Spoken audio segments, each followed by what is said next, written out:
Good morning guys! Teacher A here and welcome to Gurong Pinoy sa Amerika. So for today, ipagpapatuloy lang natin ang ating lesson about sa divisibility rules.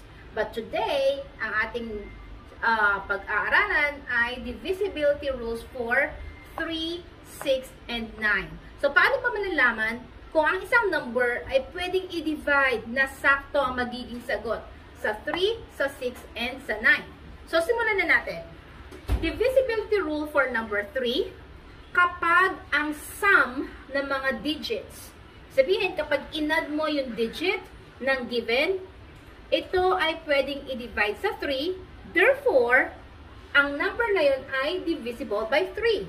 Halimbawa, let's say meron akong 306. So, 306, i-add natin yung mga digits. So, we have 3 plus 0 is 3 plus 6 ay 9. So, yung 9 ay pwedeng i-divide sa 3. Therefore, ang 306 ay divisible by 3. Ganun lang kasimple. I-add lang sila isa-isa. Next example. 1,400, let's say, 40. So, this is 9. Yan. 1,440. So, again, i-add lang natin lahat ng digits. 1 plus 4 plus 4 plus 0 ay, so 1 plus 4 is 5 plus 4 ay 9. So, 9 ulit. So, therefore, ang 1,440 ay divisible sa 3 kasi ang sum nila na 9 ay divisible sa 3. Okay? So, ganun lang kasimple. Next, paano malalaman kung divisible by 6? Kung ang given ay divisible by 2, which means ang dulong number ay even number, plus, so dalawa yon, divisible din siya sa 3. So, ibig sabihin, titingnan mo yung dulo. Kapag ang dulo ay even number, check. And then, i-add mo lahat ng mga digits. Kapag lahat ng digits na yon, ang sum nila ay pwedeng i-divide sa 3. Therefore, yung given ay divisible by 6. Halimbawa, let's say meron akong 1,227.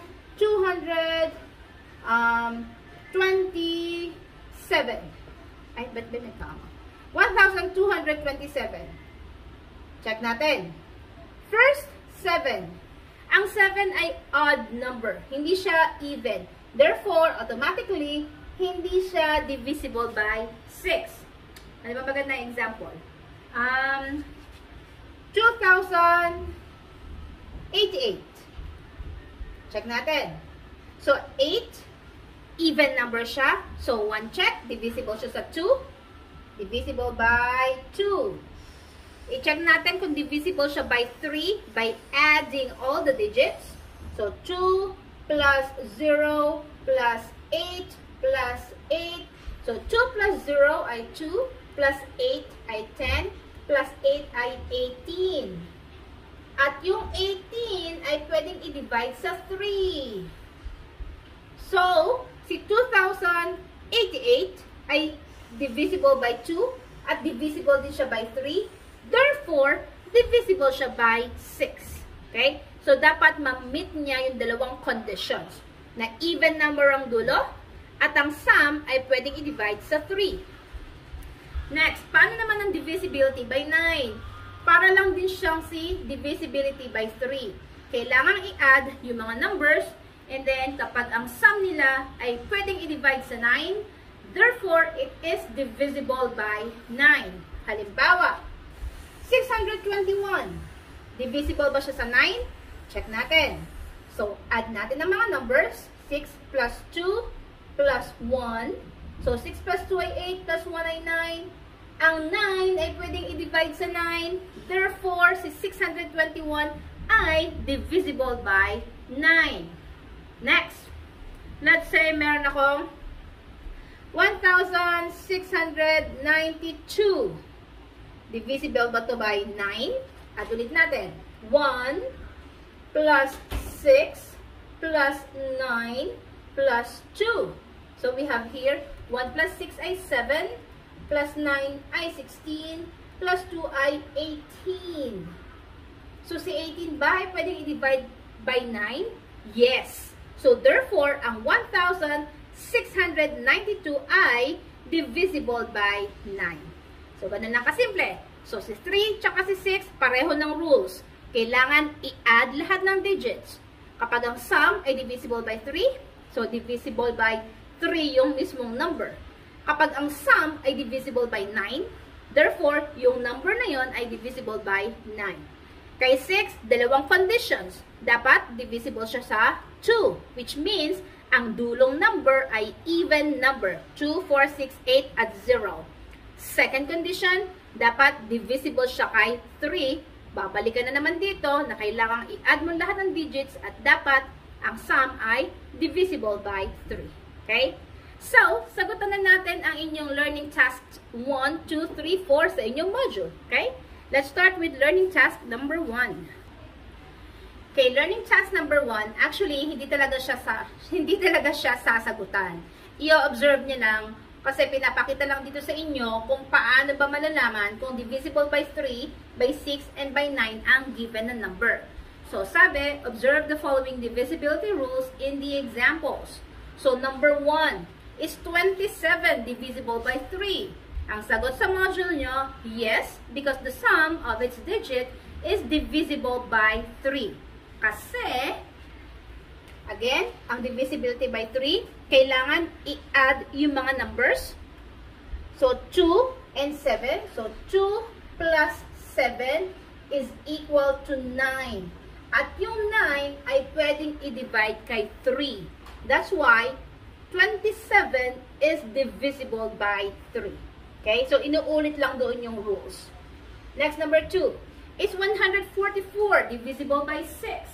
Sabi sa module, yes, because 144 is divisible by 2 and 3. So, it is also divisible by 6. Ibig sabihin, ito daw ay divisible sa 2 and 3. Yun kasi ang rule para masabi na ang number ay divisible by 6. Paano siya naging divisible by 2? Kasi ang last digit niya, last number ay 4, which is an even number. Yun yung rule sa divisibility by 2. Ang rule naman sa divisibility by 3, again, i-add yung mga numbers. So, we have 1 plus 4 plus 4. That will give us 1 plus 4 is 5 plus 4 is 9. At si 9 ay pwedeng i-divide kay 3. Therefore, na-meet nito ng 144 yung two conditions na divisible siya sa 2 at divisible siya sa 3. Therefore, divisible si 144 by 6. Okay? Next, is 87,651 divisible by 9? Sabi sa module nyo, yes, because the sum of its digit is divisible by 9. Paano nalaman? Katulad na sinabi ko kanina, i-add lahat ng numbers. So, we have 8 plus 7 plus 6 plus 5 plus 1 is equal to, so 8 plus 7, 15, plus 6 is 21, plus 5 is 26, plus 1 is 27. At si 27 ay pwedeng i-divide kay 9. Therefore, si 87,651 is divisible by 9. So, pinaliwanag lang sa learning task number 1 yung divisibility rules again ng 3, 6, and 9. Okay? Next, learning task number 2. So, learning task number 2, sabi, put a check under the correct column by which the numbers are divisible. So, kung mapapansin nyo, ang divisibility natin dito ay by or for 2, 5, and 10. So, ito yung review lang ng previous lesson. Kasi lesson ngayon ay 3, 6, 9. Pero sa learning task number 2, meron tayong 2, 5, and 10. So, i-review natin. Kapag divisible sa 2, ibig sabihin, yung last number, yung last digit ng given ay even number. So, that's 2, 4, 6, 8, or 0 dapat yung dulo. Kapag 5, nag-i-end siya sa 5 and 0. And kapag 10, nag-i-end lang siya sa 0. Okay? So, 245, nag-i-end sa 5. And 5 is not an even number, so hindi siya divisible sa 2. Pero, divisible siya by 5, kasi nga nag-i-end siya sa 5. And hindi din siya divisible by 10, kasi hindi 0 yung dulo. Okay? Next, 0 ang dulo, 330. 0. So, therefore, even number siya, divisible siya sa 2. Divisible din siya sa 5. Kasi ang 5 dapat nag-e-end sa 0 and 5. And definitely, divisible din siya by 10. Okay? 412, nag-e-end siya sa 2. 2 is an even number. So, therefore, divisible siya sa 2. By 5? No, it's not. Kasi nga, ang 5, kailangan ng dulo ay 5 at 0 lang. And kapag 10, ang dulo ay 0 lang. So, ganun lang kasimple ang learning task number 2. Review lang naman siya. Next, learning task number 3. So, this time, nasa learning task number 3 na tayo, which is actually, yun talagang lesson ngayon, which is divisibility by 3, 6, and 9. So, sabi sa module, classify the given numbers to the appropriate column. So, ilalagay nyo lang siya kung siya ay divisible by 3, by 6, or by 9.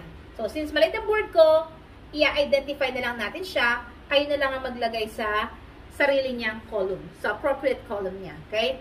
So, first number, 1,128. So, first, i-check natin kung siya ay divisible by 3 sa pamamagitan ng pag-a-add ng lahat ng digits. So, 8 plus 2 is 10, plus 1, 11, plus 1 is 12. So, ang 12 ba ay divisible by 3? Yes. Si 12 pwedeng i-divide kay 3. So, therefore, itong given natin ay divisible by 3. Okay? Next, divisible ba siya by 6? Check natin. Since divisible siya sa 3, tingnan natin yung dulong number niya para malaman kung divisible siya sa 2. Kasi yun ang dalawang condition para malaman kung divisible by 6. Dapat divisible by 3 and divisible by 2. Even number si 8, which means divisible siya sa 2. So, therefore, itong given ay divisible din siya sa 6.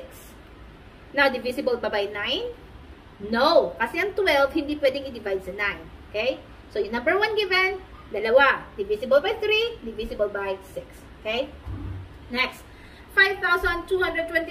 Again, ang unang gagawin, i-add lahat ng digits. 2 plus 8 is 10, plus 2 is 12, plus 5 ay 17. So, si 17 ba ay pwedeng i-divide by 3? No. So, therefore, hindi siya divisible sa 3, hindi rin siya divisible by 6. Kasi kasama yun sa condition. Now, si 17 ba ay pwedeng i-divide sa 9? Hindi din. Hindi rin siya pwedeng i-divide kay 9. Therefore, panggulo lang tong number na to. Okay?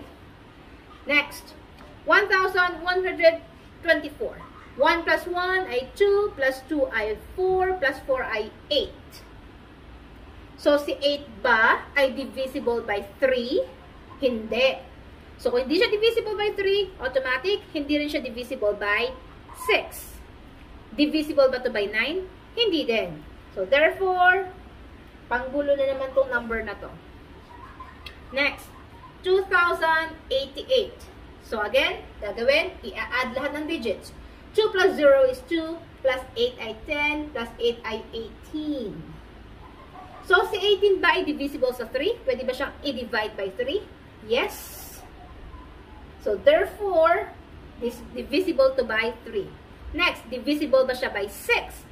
Since divisible by 3, i-check natin kung even number yung dulo. Yes, even number siya. So, divisible siya by 2 and by 3. So, therefore, divisible din siya by 6. Next, divisible pa by 9? Si 18, ang sum niya, pwedeng i-divide sa 9. Therefore, divisible din si 2,088 by 9. Okay? Next, 5,004. Again, first step, i-add lahat ng numbers. 5 plus 0 plus 0 ay 5, plus 4 ay 9. So, si 9 ba ay divisible by 3? Yes. Pwede siyang i-divide kay 3. Next. Divisible ba to by 6? I-check natin. Since divisible siya sa 3, even number ba yung dulo na 4? Yes. So, therefore, divisible to sa 2 at divisible sa 3, divisible siya sa 6. Divisible ba siya by 9?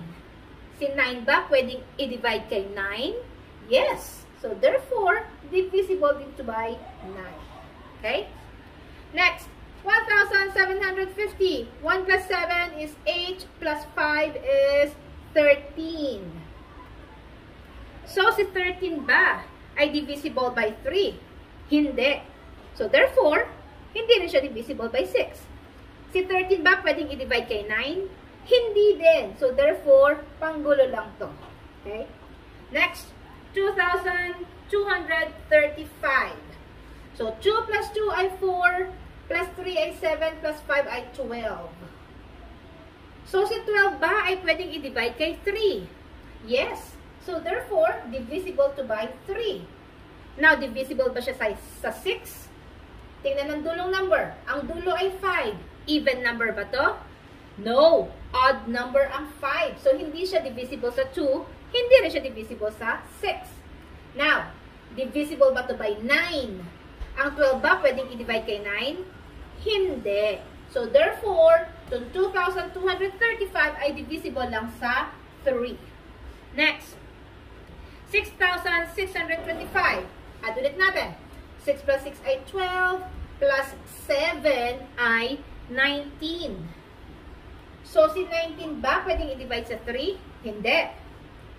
So, therefore, hindi siya divisible sa 3. Automatic, hindi rin siya divisible sa 6. Si 19 ba pwedeng i-divide kay 9? Hindi din. So, therefore, hindi rin siya divisible by 9. Another panggulong number. Next, 4,002. 4 plus 0 plus 0. 4 plus 2 is 6. Si 6 ba pwedeng i-divide kay 3? Yes. So, therefore, divisible by 3 to. Now, divisible ba by 6? I-check yung dulong number. Ang dulo ay 2, which is an even number. Therefore, divisible siya sa 6. Divisible ba by 9? No. Kasi, kita nyo naman, mas maliit si 6 kay 9. So, therefore, si 4,002 ay divisible lang kay 3 and 6. Okay? So, that's it. Let's move on sa huling learning task, number 4. So, learning task number 4, sabi sa module, which of the numbers in the boxes are divisible by the number on the left? So, yung nasa left, ito yung kaaaral lang natin. Check natin kung alin dito yung divisible by 3. Sa number 2, kung alin yung divisible by 6. And sa number 3, kung ano yung divisible by 9. Okay? So, ulitin natin. Divisible by 3, kapag inad, yung sum niya ay pwedeng i-divide sa 3. So, isa-isahin natin. So, 2 plus 7 ay 9, plus 0 ay 9. So, therefore, si 270 ay divisible by 3. Next, 3 plus 5 ay 8, plus 2 ay 10. So, therefore, hindi divisible by 3 ang 352. 411. 4 plus 1 is 5 plus 1 is 6. Si 6 ay pwedeng i-divide sa 3. Therefore, divisible to by 3. 702. 7 plus 0 is 7 plus 2 is 9. Si 9 ba pwedeng i-divide sa 3? Yes. So, therefore, si 702 ay divisible by 3. 526. 5 plus 2 is 7 plus 6 ay 13. Si 13 ba pwedeng i-divide kay 3? No. So, therefore, hindi divisible by 3 ang 526. Next, divisibility by 6. Paano malalaman? Una, divisible siya sa 3. Na kapag in-add, yung sum ay pwedeng i-divide sa 3. Pangalawa, yung dulong number niya ay even number. Dapat kasi divisible siya by 2. At iyon yung rule doon. So, first number. Kung mapapansin nyo, yung last digit niya ay 9, which is not an even number. So, hindi na natin kailangan i-add. Kasi hindi siya divisible by 2, hindi siya divisible by 6. Next, even number si 8. So, therefore, divisible to sa 2. I-check natin kung pwede siya sa 3. 8 plus 2 ay 10, plus 5 ay 15. So, si 15 ba pwedeng i-divide kay 3? Yes. And even number yung dulo. So, therefore, 528 is divisible by 6. Next, 2 ang dulo. Even number. So, pasok. I-add natin. 6 plus 1 ay 7 plus 2 ay 9. Si 9 ba pwedeng i-divide kay 3? Yes. So, therefore, 612 is divisible by 6. Next, Si 2 ay even number. So, pasok siya sa first condition. So, add natin. 2 plus 8 is 10, plus 7 ay 17. Si 17 ba, pwedeng i-divide kay 9? No. So, therefore, hindi ito divisible by 6. Next, last number ay 2, which is an even number. So, pasok siya. Add natin. 8 plus 2 ay 10, plus 3 ay 13. Si 13 ba ay pwedeng divide kay 3? No. So, therefore, hindi siya divisible by 3. Okay? Next, last number, divisible by 9. So, katulad ni 3, i-add. Kapag ang sum ay pwedeng i-divide kay 9, divisible siya sa 9. Okay? 6 plus 2 ay 8. Plus 1 is 9. Pwede ba i-divide si 9 kay 9? Siyempre. So, therefore, divisible by 9 si 621. 973. 7 plus 3 is 10, plus 9 is 19. Pwedeng i-divide kay 9? No. 852. 8 plus 2 is 10, plus 5 is 15. Si 15 ba, pwedeng i-divide kay 9? Hindi din. 693. 6 plus 3 is 9, plus 9 is 18. Si 18 ba, pwedeng i-divide kay 9? Yes. So, therefore, si 693 ay divisible by 9. Next, 477. 4 plus 7 is 11, plus 7 ay 18 ulit. Yes, so therefore, si 477 ay divisible by 9. So, ganun lang kasimple ang yung learning task number 4. So, kung natuto kayo sa ating video, kindly give me a like para i-share to ni YouTube sa iba at matuto rin yung ibang grade 5 na katulad nyo.